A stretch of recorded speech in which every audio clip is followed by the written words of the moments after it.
Sa huling part ng ating kwento ay nasaksihan natin kung saan muli na naman natuon ang pansin ni Jinchen sa ibang direksyon dahil mayroon na namang tumawag sa kanyang pansin. Ito pala ay si Uro na nakalabas na galing sa loob ng kastilyo at bitbit niya sa kanyang likod ang babaeng elf na nanghihina. Si Jinchen na pinapanood ang grupo ni Uro na papalapit na sa kanila ay nagtataka siya kung sino naman ang babae sa kanyang likod. At nang nasa harapan na ni Jinchen si Uro ay agad na ibinalita ni Uro kay Jinchen na mayroon raw siyang nailigtas na isang fairy. Gulat naman itong si Jinchen nang kanyang nalaman na fairy pala ang babae na nasa likod ni Uro. Samantalang itong si Rizal ay nagtataka kung ano naman daw ang fairy, at bakit bitbit ni Uro ang isang elf.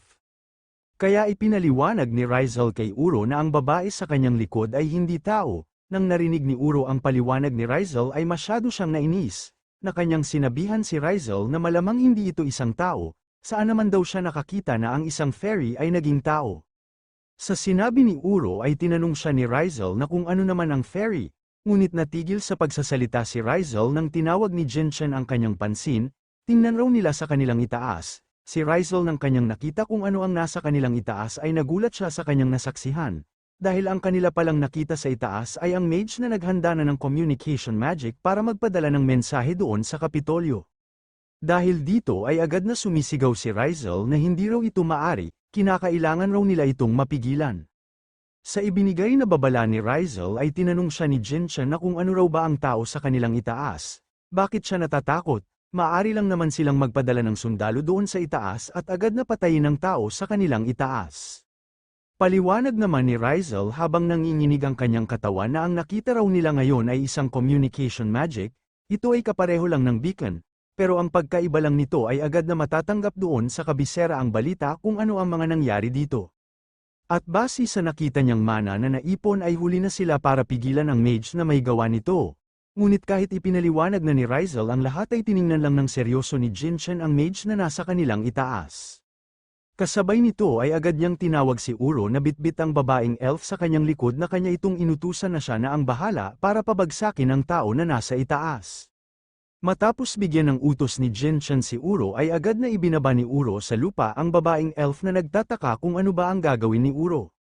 Kasabay nito ay inihanda na ni Uro ang kanyang pana, sabay kanya itong itinutok sa mage na nasa kanilang itaas. Si Rizal na pinapanood si Uro ay nasabi niya sa kanyang sarili na imposible raw na matamaan ni Uro ang mage sa pamamagitan lang ng kanyang pana. Sa ganito raw na distansya ay kahit ang mga bihasang elf ay mahihirapan na maabot ang ganito kalayo na target. Samantalang itong si Uro na seryoso niyang itinutok ang kanyang pana sa mage na nasa ibabaw ng tore ay kanya itong sinigawan na tumakbo raw ito habang maaga pa. Kasabay nito ay pinakawalan na nga ni Uro ang kanyang pana para patamaan ang mage na nagsasagawa ng communication magic sa itaas ng tore. Kahit sobrang layo ang distansya ng target ay baliwala lang ito kapag ang palaso na ni Uro ang pag-uusapan. Sa ilang sandali ay tuluyan na nga na nawasak ang barrier na nakaharang sa itaas ng tore, at dumiretso ang palaso ni Buro sa kinatatayuan ng mage na nagsasagawa ng communication magic at agad itong nahulog papunta sa ibaba. Si Rizal maging ang babae na elf ay hindi makapaniwala sa kanilang mga nasaksihan, kaya nasabi na lang nitong si Rizal na paano raw ba bigla na lang naglaho ang mana. Sa isip-isip naman nitong babaeng elf habang hindi pa rin makapaniwala sa ginawa ni Uro na kung kanya raw iisipin ay kahit na siya na isang mataas na antas ng elf ay hindi kayang maabot ang ganoon kalayo na distansya. Makalipas ang ilang sandali matapos mapatay ng hukbo ng Gory ang lahat ng mga sundalo at ang mga maharlika na nakatira sa kastilyo ay sinimulan na nilang kunin ang mga bagay na maaari nilang mapakinabangan sa kastilyo ni Baron Alvin. Makikita itong mga sundalo na abala sa pagbubuhat ng maraming kahon ng kayamanan na kanilang nakuha sa loob ng kastilyo. Samantalang itong si Uro ay kanyang pinagalitan ng ibang mga sundalo dahil magmadali silang sumunod sa kanya. Kanya din tinanong ang isang sundalo na kanyang nakasalubong kung ano naman ang kahon na kanyang bitbit. Sinabi din niya sa sundalo na kung kikita raw ba sila ng pera sa pagbebenta ng mga weird na mga kagamitan na kanyang dala. Sagot naman ng sundalo na marahil kikita sila sa pagbebenta nito. Ngunit nagulat si Uro nang kanyang narinig ang malakas na sigaw ni Rizal galing sa loob ng silid. Kaya dali-dali na tumakbo si Uro maging ang mga sundalo at agad nilang binuksan ang pintuan na kanilang tinanong si Rizal na nasa loob na kung ano raw ba ang masamang nangyari. Pero makikita lang itong si Rizal sa loob ng silid na parabang nababaliw na masyadong nagpanik ng kanyang nakita sa sahig ang katas ng Mandragora, At sinabi din niya kay Uro at mga sundalo na kung hindi raw ba nila alam kung gaano kahalaga ang isang patak nito, tapos kanila lang itong binasag.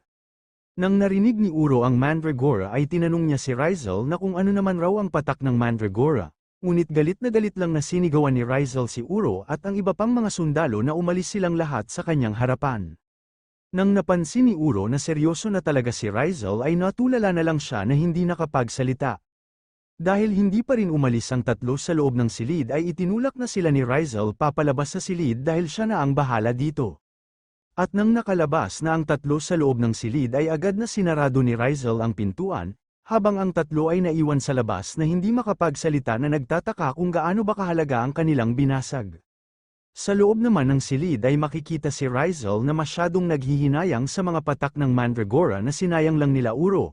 Kaya hindi na nga niya mapigilan ang kanyang sarili kung hindi sumigaw siya ng malakas na binanggit ang katagang Mandragora, dahil sa buong buhay niya ay hindi pa siya nakahawak ng ganito karaming patak ng Mandragora, ngunit sa isang iglap ay naglaho lang ito ng parang bula. Sila Uro nang kanilang narinig ang malakas na sigaw ni Rizal sa loob ng silid ay wala na lang silang nagawa kung hindi tingnan ang pintuan kung nasaan si Rizal. Sabay nagtanong ang sundalo kay Uro na kanila na raw nakuha at nailabas ang lahat ng mahahalagang gamit. Ngunit nang pagtingin ni Uro sa kanilang unahan ay napansin niya ang gawa sa alloy na mga armor. Kaya agad niyang inutusan ng mga sundalo na kunin nila ang lahat ng mga plate armor na nakatayo sa kanilang unahan. Nagtataka naman itong isang sundalo na kanyang tinanong si Uro na kung ano naman raw ang magagamit para sa ganitong bagay.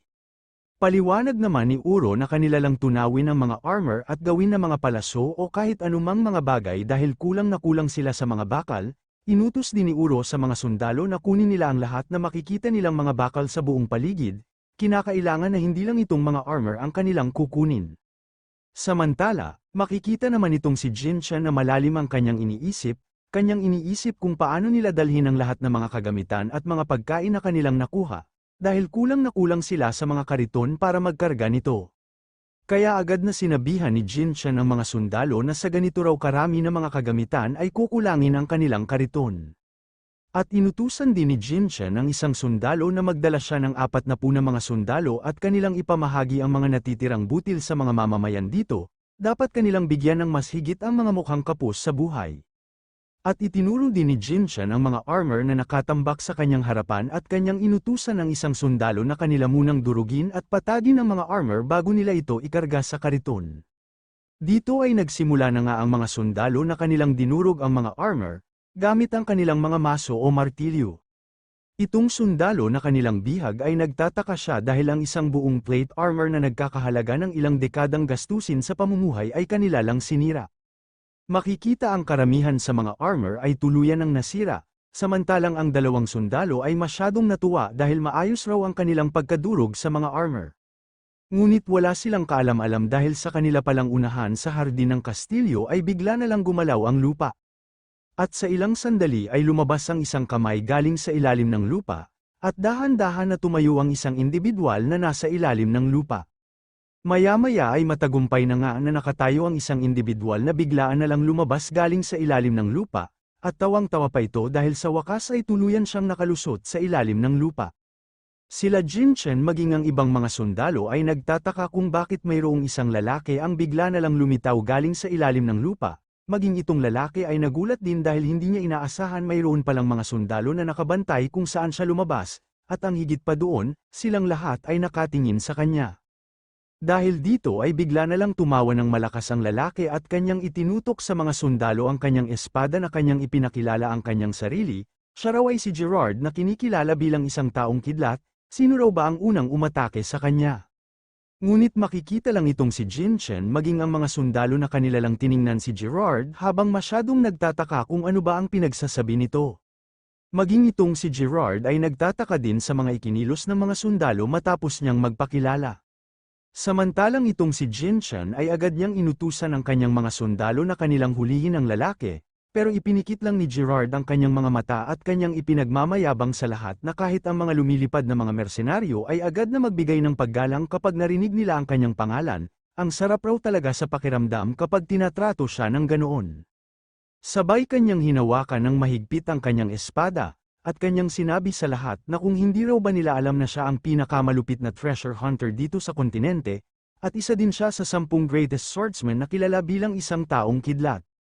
Pero hindi pa natapos magpakilala si Gerard ay pinalibutan na siya ng maraming palaso sa buo niyang paligid. At nang napansin ni Gerard na nasugatan ang kanyang mukha ay nanlaki na lang ang kanyang mga mata sa sobrang gulat. Makikita itong mga sundalo na seryoso nilang itinutok kay Gerard ang kanilang mga pana. Dahil dito ay halos hindi na lang makagalaw si Gerard nang dahil sa bilis ng kilos ng mga sundalo. At wala na lang siyang ibang nagawa kung hindi ngumiti at agad niyang itinaas ang kanyang mga kamay na agad din na sumuko.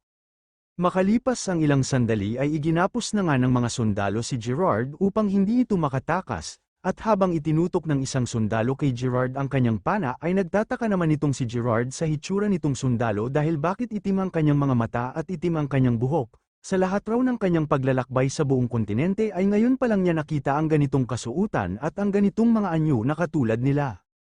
Pero naging seryoso ang tingin ni Gerard na masyadong nagtataka kung ano ba ang ginagawa nitong mga kakaibang tao.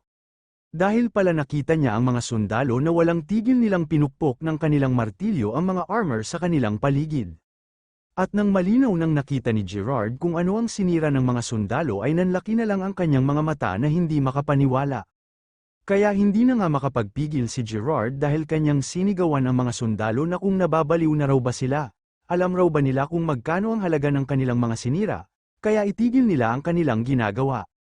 Dahil sa ingay ni Gerard ay nasabi na lang ni Jinchen na kung ano raw ba ang ginagawa nitong magnanakaw ng mga libingan. Sabi naman ni Gerard sa ating bida na siya raw ay isang treasure hunter, at isa din siyang lehitimong bihasa sa pag-explore sa mga dungeon. Tanong naman sa kanya ni Jinchen na kung ano naman ang treasure hunter, at bukod pa doon ay mayroon din siyang gustong malaman galing sa kanya na kung mahal ba itong mga armor. Sa tanong ni Jinchen ay napamura na lang itong si Gerard, ano raw ba ang kanyang walang kwenta na katanungan, kahit ang isang armor ay kaya nang buhayin sa loob ng 10 taon ang mga pangkaraniwan na tao. Idinagdag pa ni Gerard na kung sa tingin raw ba niya na isa lang itong baluti na puno ng mga walang saysay na mga disenyo at palamuti na parang hindi may kumpara sa tunay na pamantayang baluti. Ngunit natigil sa pagsasalita si Gerard dahil muli na namang ipinagpatuloy ng mga sundalo ang kanilang pagsira sa mga baluti. Kaya itong si Gerard ay muli na namang sumigaw na itigil nila ang kanilang ginagawa. Dahil dito ay inutusan ni Jinchen ang mga sundalo na pansamantala muna nilang itigil ang pagsira sa mga baluti. Ngunit bigla naman nagsalita itong si Uro na kanyang sinabihan si Jinchen na huwag na raw mag-alala ang general. Sabay nakangiti na ipinagmamayabang ni Uro na natapos na raw niyang matupi ang ibang mga baluti, kusa na siyang kumilos dahil masyadong mabagal ang kanyang inutusan na mga sundalo. Dahil dito ay hindi na lang makapagsalita itong si Jinchen dahil tuluyan ang nasira ang lahat ng mga baluti. Maging itong si Gerard ay natulala na lang sa kanyang mga nasaksihan na masyadong naghihinayang sa kanyang pang-araw-araw na gastusin. Siya raw bilang isang treasure hunter ay karaniwan na kumikita sa pamamagitan ng pagsaliksik at pagpasok sa mga dungeon. At tuwing panahon ng digmaan ay sinusubukan niyang manatiling maging mababa ang profile at kumikita sa pang-araw-araw na gastusin sa pamamagitan ng mga maliliit na mga trabaho. At narinig din niya sa mga balita na si Baron Alvin ay pinamumunuan ng kanyang hukbo patungo sa kabundukan ng Leganza. Kaya siya nakilala sa buong kontinente na isang greatest treasure hunter ay para sa kanya na ang pagnanakaw ng isang bakanteng bahay ay para lang isang larong pangbata. Ngunit mayroong hindi inaasahang mga nangyari na nagaganap, gayunpaman para sa isang gaya niya na swordmaster ay ang pagtakas ay halos hindi hamon para sa kanya. Ang rason kaya siya kusang sumuko ay nang dahil sa kanyang sakit sa panghanap buhay at ang labis na pagkamausisa. At kanya din tinitiyak na sisiyasatin niya ang bawat detalye tungkol sa tunay na pagkakilanlan ng mga kakaibang mga tao na ito.